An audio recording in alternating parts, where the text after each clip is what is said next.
ನಮಸ್ಕಾರ. ಆಲ್ಮೋಸ್ಟ್ ಎಲ್ಲ ಹೇಳಾಯ್ತು. ನಾವೆಲ್ಲ ಚೂರು ಏನೋ ಮಾತಾಡ್ತೀವಿ, ಎಲ್ಲ ನೀವೇ ಕವರ್ ಮಾಡ್ಬಿಟ್ರಿ. ವಾಪಸ್ ರಿಪೀಟ್ ಆಗ್ತದೆ. ಅಶೋಕ್ ಅಂತ ಹೇಳಿದ್ರಿ ಕೊನೆಯದಾಗಿ, ಬಹಳ ಇಷ್ಟ ಆಯ್ತು ನನಗೆ. ಒಂದೇ ಒಂದು ವಾಕ್ಯ, ಮರಳಿ ಬುದ್ಧನೆಡೆಗೆ ಅಂದ್ರೆ ನನ್ನ ಪ್ರಕಾರ ಸಂಘರ್ಷದಿಂದ ಶಾಂತಿಯ ಕಡೆಗೆ ಅಂತ. ಅಶೋಕ ಕೂಡ ಸಂಘರ್ಷದಿಂದ ಶಾಂತಿಯ ಕಡೆ ಹೋಗಿದ್ದು. ಈಗಿನ ಯುವಕರು, ಈಗಿನ ಪೀಳಿಗೆ ಶಿಳ್ಳೆ ಚಪ್ಪಾಳಿಯನ್ನು ಹಾಕೊಂಡು ಕಲ್ಲು ತೂರಾಟದಲ್ಲಿ ಭಾಗಿಯಾಗಿ ಕೇಸ್ ಹಾಕ್ಸ್ಕೊಂಡು ಜೈಲಿಗೆ ಹೋಗ್ತಾ ಇರೋಂಥ ಹುಡುಗರೆಲ್ಲರೂ ಸಂಘರ್ಷದಲ್ಲಿದ್ದಾರೆ. ಅವರನ್ನ ಶಾಂತಿಯ ಕಡೆ ಕರ್ಕೊಂಡು ಹೋಗ್ತಾರೆ. ನೋಡಿ, ನಮಗೆ ಅಶೋಕನಂತವರು ಎಷ್ಟು ದೊಡ್ಡ ಆದರ್ಶ, ಎಷ್ಟು ದೊಡ್ಡ ಪಾಠ, ನಾವು ಅದನ್ನು ಅರ್ಥ ಮಾಡ್ಕೊಳ್ಳಲ್ಲ.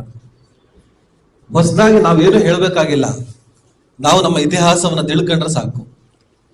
ಆದ್ರೆ ಈಗಿನ ಪೀಳಿಗೆ ಅವತ್ತು ಯಾರು ಅವರನ್ನು ಅಬೋಷಣ ತಗೊಂಡಿದ್ರು ಅದೇ ಪೀಳಿಗೆಯ ಕಂಟ್ರೋಲ್ ನಲ್ಲಿ ಇದ್ದಾರೆ, ನಾಶ ಆಗ್ತಾ ಇದ್ದಾರೆ.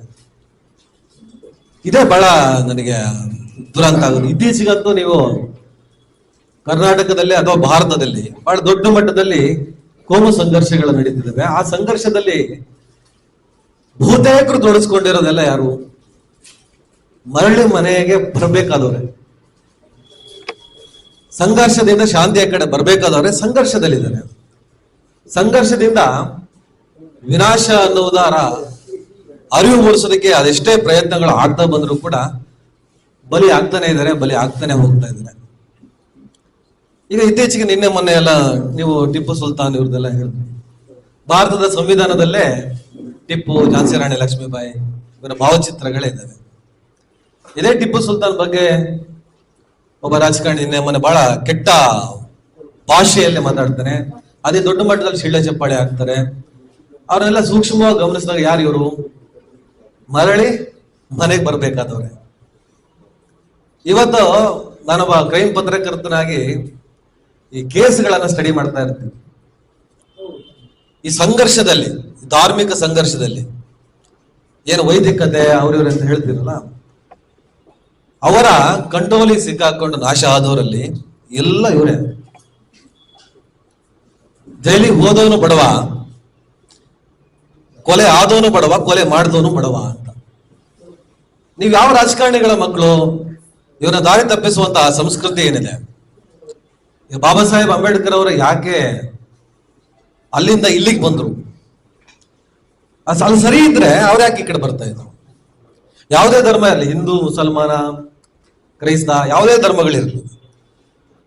ಈಗ ನನ್ನ ಮನೆಯಲ್ಲಿ ನಾನು ಸರಿಯಾಗಿದ್ರೆ, ನನ್ನ ಮನೇಲಿ ನಾನು ಚೆನ್ನಾಗಿದ್ದೀನಿ, ಆರಾಮಾಗಿದ್ದೀನಿ, ನನಗೆಲ್ಲ ಸವಲತ್ತು ಸಿಗ್ತಾ ಇದೆ, ಶಾಂತಿ, ಪ್ರೀತಿ, ನೆಮ್ಮದಿ ಇದೆ, ತಾರತಮ್ಯಗಳಿಲ್ಲ, ಸಮಾನತೆ ಇದೆ, ಸಾಮರಸ್ಯ ಇದೆ, ಎಲ್ಲಕ್ಕಿಂತ ಜಾಸ್ತಿಯಾಗಿ ನನಗೆ ಒಳ್ಳೆ ಮರ್ಯಾದೆ ಸಿಗುತ್ತಪ್ಪ ಅಂತ ಇದ್ರೆ ನಾನು ಯಾಕೆ ನಿಮ್ಮ ಮನೆಗೆ ಬರ್ತೀನಿ? ಸಿಂಪಲ್.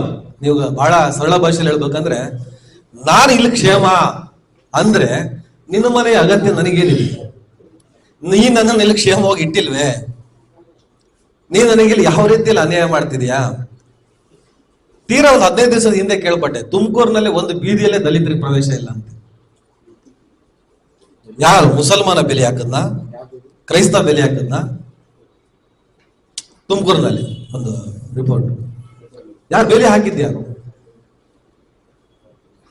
ಯಾವ ಸಂಘರ್ಷ ಬೇಡ, ನಾವು ವಾಪಸ್ ಶಾಂತಿಯ ಕಡೆ ಬರೋಣ ಅಂತ ಹೇಳ್ತೀವಲ್ಲ, ಯಾವ ಸಂಘರ್ಷವನ್ನ ಇವತ್ತು ಅದೇ ತರ ಕಾಯ್ದಿರಿಸ್ಕೊಂಡಿದಾರಲ್ಲ, ಅವರೇ ಬೆಲೆ ಹಾಕಿರೋದು. ನಾನು ಮೈಸೂರು ಯೂನಿವರ್ಸಿಟಿಯಲ್ಲಿ ಒಂದು ಭಾಷಣ ಮಾಡ್ಬೇಕಾದ್ರೆ ಅದನ್ನ ಹೇಳಿದೆ. ಶಾಂತಿ ಹೌದು, ನೀವು ಬೆಲೆ ಹಾಕ, ನೀವು ನಿಮಗೆ ಇಲ್ಲಿ ಪ್ರವೇಶ ಇಲ್ಲ ಅಂತ ಹೇಳ್ತಾರೆ. ಸರಿ ಅಂತ ನೀವು ಪಕ್ಕದಲ್ಲಿ ಸರ್ಕೊಂಡು ಹೋಗೋದು ನನಗೆ ಯಾಕೆ ಇಷ್ಟ ಆಗಲ್ಲ ಅಂತ. ಯಾಕಂದ್ರೆ ಬೀದಿ ಯಾರದ್ದು? ಮೂಲ ಯಾವುದು? ಮೂಲ ಯಾರದ್ದು? ಯಾರು ಈ ದೇಶದ ಅಸಲಿ ಹಕ್ಕುದಾರ? ನನ್ನ ದೇಶ, ನನ್ನ ಅಸ್ತಿತ್ವ, ನಾನೇ ಎಲ್ಲ, ನನಗೆ ಪ್ರವೇಶ ಇಲ್ಲ, ನನ್ನನ್ನು ಯಾರೋ ಕಂಟ್ರೋಲ್ ಮಾಡೋದು. ಇದರ ಅರಿವು ನಮಗೆ ಬರಬೇಕಾಗತ್ತೆ.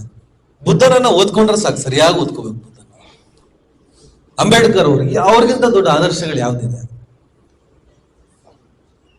ನೀವು ಏನೇ ಹೇಳಿ, ಬುದ್ಧ ನಮಗೆ ಬಹಳ ದೊಡ್ಡ ಮಟ್ಟದಲ್ಲಿ ಆಗ್ತಾ ಆಗಬೇಕು. ಜೈ ಶ್ರೀರಾಮ. ಈಗ ಜಸ್ಟ್ ನಲ್ಲ ಅಬ್ಬು ಮತ್ತೆ ಇವ್ರಿಗೆ ತೋರಿಸ್ತಾ ಇದ್ದ ಒಂದು ಕೆಟ್ಟದಾಗಿ ಒಂದು ಕಮೆಂಟ್. ಆ ಕೆಟ್ಟ ಕಮೆಂಟ್ ನಿನ್ನನ್ನು ಕೊಲ್ಲುತ್ತೇನೆ ಜೈ ಶ್ರೀರಾಮ್. ಕೊಲ್ಲುವುದರಲ್ಲಿ ಜೈ ಶ್ರೀರಾಮನಿಗೆ ಏನಿದೆ ಅಂತ ನನಗೆ ಅರ್ಥ ಆಗ್ತಿಲ್ಲ.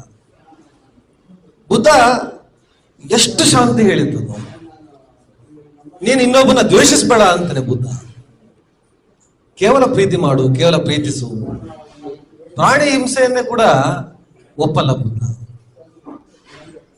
ಬುದ್ಧ ನಾವೆಲ್ಲ ನೋಡಿ, ನಾವು ಯಾವ ಧರ್ಮದಲ್ಲಿ ಹುಟ್ಟಿದೀವೋ, ಯಾವ ಜಾತಿಯಲ್ಲಿ ಬೆಳೆದಿದೀವೋ ಅದಕ್ಕಿಂತ ಹೆಚ್ಚು ಇಂಪಾರ್ಟೆಂಟ್ ನಮಗೆ ವಿಶ್ವಮಾನವ ಧರ್ಮದ ಕಡೆ. ವಿಶ್ವಮಾನವ ತತ್ವ ಕುವೆಂಪು ಅವರು ಅದನ್ನ ಬರೆದ್ರು ಕೂಡ ಅದನ್ನ ಸಾರಿದ್ದ ಬುದ್ಧ.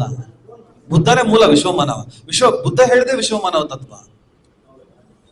Very simple. ನೋಡಿ ಈಗ ನಾವು ಬಿಡಿ ಈ ಧರ್ಮನ ಆಸೆ ಇಟ್ಟು ಮಾತಾಡೋಣ. ಸರ್, ಈಗ ನಮಗೆ ಯಾರಾದ್ರೂ ಮರ್ಯಾದೆ ಕೊಡಲ್ಲ ಅಂದ್ರೆ ನಾವೇನ್ ಮಾಡ್ಬೇಕು?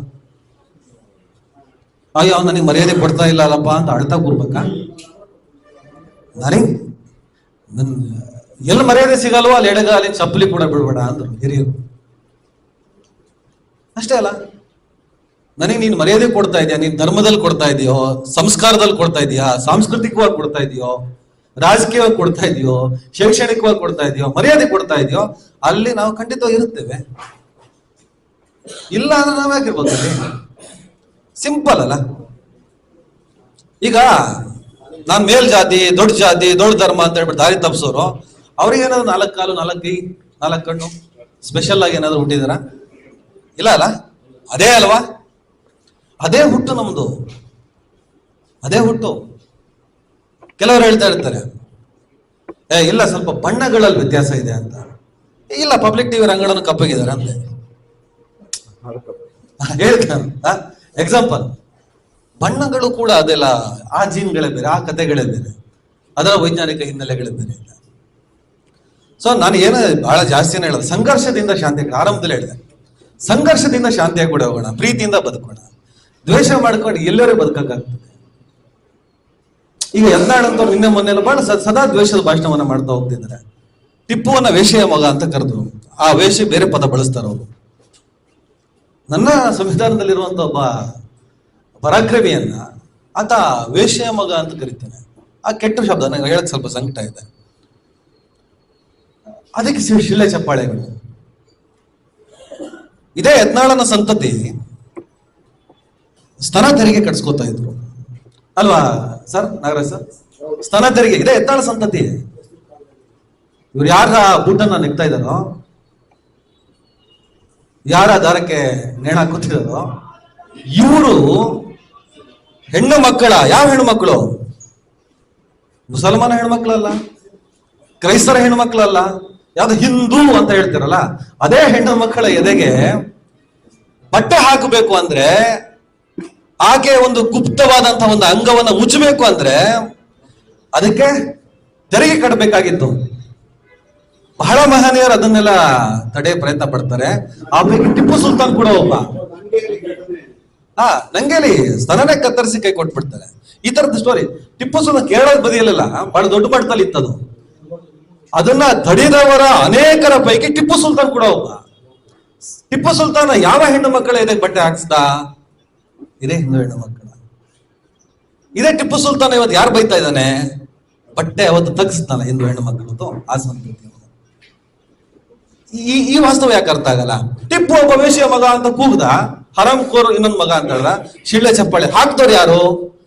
ಬುದ್ಧನನ್ನ ಅರ್ಥ ಮಾಡ್ಕೊಳ್ತಿರೋರು, ಬುದ್ಧನ ಕಡೆ ಬರ್ಬೇಕಾದ್ರು, ಬುದ್ಧನ ಕಡೆ ಬರ್ಬೇಕಾದವ್ರು, ಸಂಘರ್ಷದಿಂದ ಶಾಂತಿಯ ಕಡೆ ಬರ್ಬೇಕಾದವ್ರು. ಇವ್ರಿಗೆ ಇನ್ನೂ ಅರ್ಥ ಆಗ್ತಿಲ್ಲ. ಇವ್ ಅಣ್ಣನೋ ಅಪ್ಪನೋ ಯಾರೋ ಒಬ್ಬ ಆಲ್ರೆಡಿ ಜೈಲಲ್ಲಿ ಇದ್ದಾನೆ, ಕಲ್ ತೂರಾಟ ಮಾಡಿ ಕೇಸ್ ಹಾಕ್ಸ್ಕೊಂಡಿಲ್ಲ. ಆ ಪೀಳಿಗೆಯಲ್ಲಿ ನನ್ನ ಅಪ್ಪ ಜೈಲಲ್ಲಿದ್ದಾನೆ, ಏನ್ ಮಾಡೋದ?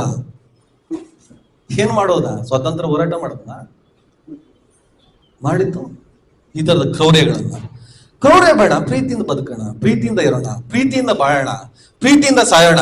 ಸತ್ತ ಮೇಲೆ ನಾ ಎತ್ತಾಳಿಗೆ ನಿನ್ನೆ ಮಾತಾಡ್ತಾ ಹೇಳ್ದೆ, ನೀನ್ ಸತ್ತೋದೆ ಅಂತ ಹೇಳ್ಕೊ, ಪಾಪ ಸತ್ತೋಗ್ಬಿಟ್ಟ ಅಂತ ಹೇಳ್ಬೇಕು, ಪಾಪಿ ಸತ್ತೋದ ಅನ್ಬಾರ್ದು ಅಂತ.